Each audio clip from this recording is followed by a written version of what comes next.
Hi everyone, it's Sam, NFTstatistics, and this is your Proof Daily NFT Countdown.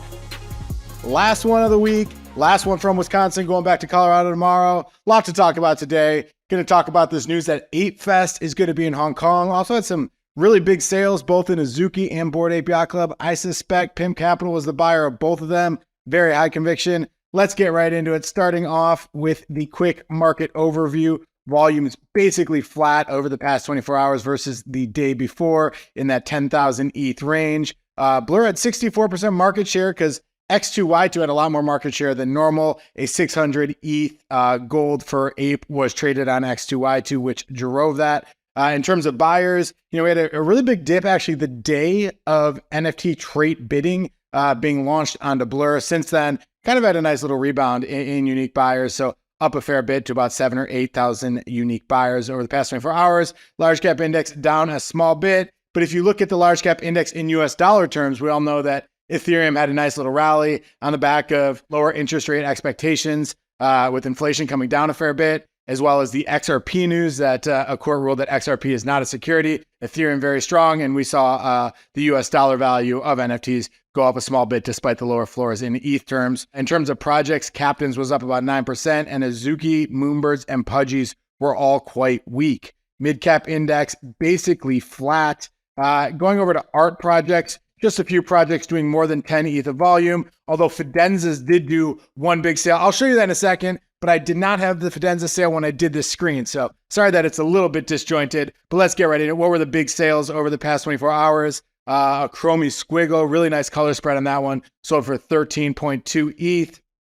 We had a Harvest sell for 3 ETH, another Harvest sold for 4 ETH, an Elevated Deconstructions for 10.15 ETH. Elevated Deconstructions tend to trade at a premium because they're the most rare, the lowest supply season 1 art blocks curated. But 10.15, certainly a low sale relative to where those have been selling in the past. It is a very illiquid art block, though, with only 200 existing. And then here's the Fidenza I just mentioned, just sold a couple hours ago for 80 ETH. A little bit more about this wallet. And thanks to Suzanne NFT on Twitter, she's the one who pointed this out to me. The wallet owns 2 of these jumbo Fidenzas. You can see that really thick line makes it a jumbo. So the wallet that bought this one clearly has a thing for that, and that was why they put in that bid above where the floor was. Second thing to talk about, and I just called this a lot of stories. We're just going to dive into a lot of quick stories that happened. Sam Spratt, Sam Spratt has been saying that he has something awesome coming this summer, and he's been pretty elusive about it, though. We haven't really known a lot. Well, he gave us more elusiveness. We just got more about it, but we still don't know much. He said the edition size will be 256. I think we already knew that from the one that he had auctioned off. The artwork will be square. It connects his one-on-ones, one of ones with the 50 skulls, and it does not function like any other edition. So still very elusive, but nice to get a little bit more kind of breadcrumbs and hints from him. He also kind of pointed out that one of these editions, an IOU for edition number 1, sold for 19.52 ETH. I believe that was sold on Christie's. And then that was something that we reported on the show. So only 255 of them left. But, I'd say Sam Spratt is one of the top artists in the game right now, and very excited to see how this evolves. Next thing to talk about, ApeFest is going to be in Hong Kong from November 3rd to November 5th. I tweeted that I'm going to be there because my family, I lived in Hong Kong for 15 years, haven't been back for a couple years, but planning on going back. So I'm pretty sure we're going to plan the trip around ApeFest as well as a couple other things, but very excited for this. What drove it to go to Hong Kong? I think one is that Hong Kong has been very progressive with crypto regulation, and in the face of the US being a little bit less progressive, I think there was kind of a desire to go overseas, but also just a ton of whales are based in Asia. I really say that a lot of the strength and the projects that have been strong have really been driven by big buyers who are based in Asia. Obviously, we never know the complete story because a lot of wallets are anonymous, but just through kind of looking at the clues, that's the sense I have. You have Captains based in Asia with Ray, and then I just think other projects and a lot of stuff is emerging over there. So I think this is a pretty interesting move from Bored Apes. 2 big collectors, Adrian Chung, last night, he had bought 101 Azukis. Adrian Chung, they announced was the buyer of this. And this was a year ago, but just an example of a Hong Kong tycoon. He's one of the highest profile guys in the real estate business in Hong Kong, a big Azuki whale. Pimp Capital, who currently is the biggest whale by far. There's nothing even close with the NFTs he's buying. He tweeted in response, Bored Ape Yacht Club in Chinese. And notably, he tweeted this, he made this tweet in traditional Chinese, not simplified Chinese. And traditional Chinese is only really used in Taiwan or Hong Kong, where simplified Chinese is used in all of mainland China. So perhaps he's anonymous, but perhaps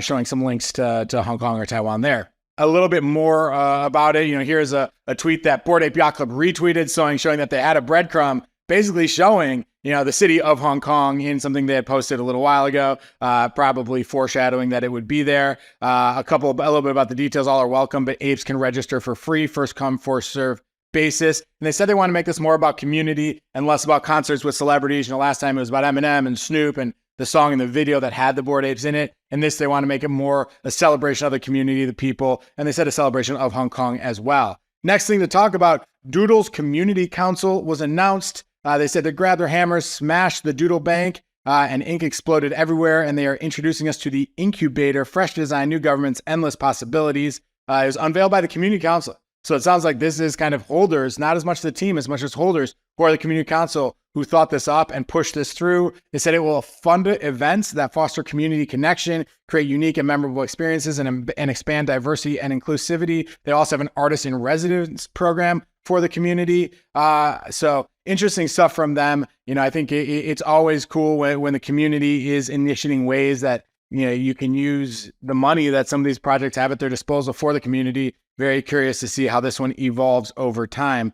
And then the last thing I want to talk about is that Ether announced that after careful consideration, they are lowering their royalties from 7.5% to 3.5%. Said they got a lot of backlash when they moved it to 5 to 7.5%. I think I don't know if it feels tone deaf. There's just something about this announcement that just made my head kind of spin a little bit. On the one hand, the vast majority of projects are not enforcing royalties. Almost none of them are. Like even Captains, which was at 3.3%. So moving from 7.5% to 3.5% when the vast majority of projects are at 0.5% just isn't that big of a move or something that's going to win you a ton of brownie points in the first place. The second thing is we saw in the past that when projects lowered their royalty rates, it actually did not necessarily help the floor price. And there are, most of the examples were projects moving royalties higher back when royalties were enforced and that not hurting floor price. But by and large, I just don't think this is the move that's going to make a huge difference. So I was kind of surprised that they thought that this would be something that would impact things. But, over time, we've just seen the floor price kind of dip lower and lower. It got even as high as 0.9 ETH.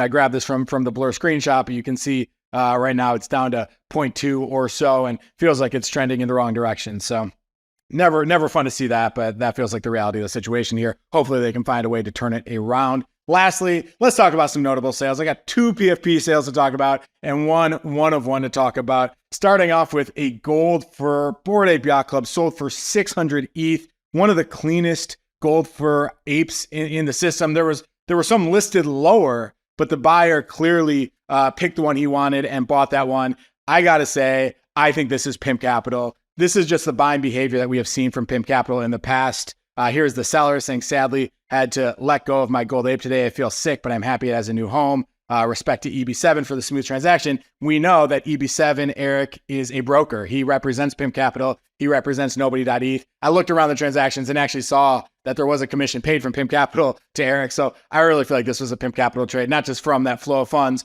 but also simply because Pimp Capital is really the only player in the game right now who I can see putting this trade on. If you look at this trade relative to top sales in the past, for Bored Ape Yacht Club, based on the ones that OpenSea has tracked, and it hasn't tracked a lot of the over-counter NFT trader trades that have happened, but based on the stuff that OpenSea has tracked and has been on chain among the exchanges, this was the 10th highest sale, kind of those gold and trippy fur apes. So for this market, cannot complain about that. And then one other purchase also by Pimp Capital, this gold Kaigu sold for 145 ETH. Just a massive sale for this market. And if you look at what Pimp Capital has bought in his main wallet, he's just bought the grails of the grails. So really kind of adding on to that. So congrats to him on what he is building. Really one of the best collections there is in the game. And then in the one-on-one space, there was one sale that I wanted to touch on. It's called Synthetic Reflection number 1 by ME, sold for 3.5 ETH. The buyer was Claire Silver. This is a AI piece. She calls it basically an AI self-portrait. And, we all know that Claire Silver really is one of the tastemakers, one of the biggest players in the AI game that's emerging in NFTs. So awesome to see that. Here's Emmy saying, congratulations, my very first AI self-portrait has found a new home with Claire Silver for 3.5 ETH. Thanks to all the bidders for their support. Now, she also has a collection called NeuroFad. And it's really just this genre of AI street photography. I believe she's based in Japan, but a ton of really cool work from this artist. This project was done in conjunction with Bright Moments, but very cool stuff there. Here is about her, an artist who explores retro futurism with AI street photography. That picture, I don't believe is her. I believe it is her AI street photography, but pretty awesome work, awesome artist, and love to see Claire involved there. That is all from me today. I hope you enjoyed the show. If you did, give us a like below. Tell us what you think in the comments. Subscribe to our Telegram channel. That link is in the bottom. We just give you announcements every time we launch a new show. We'll be back on Monday with another one. Hope you have a great weekend. Thanks a lot.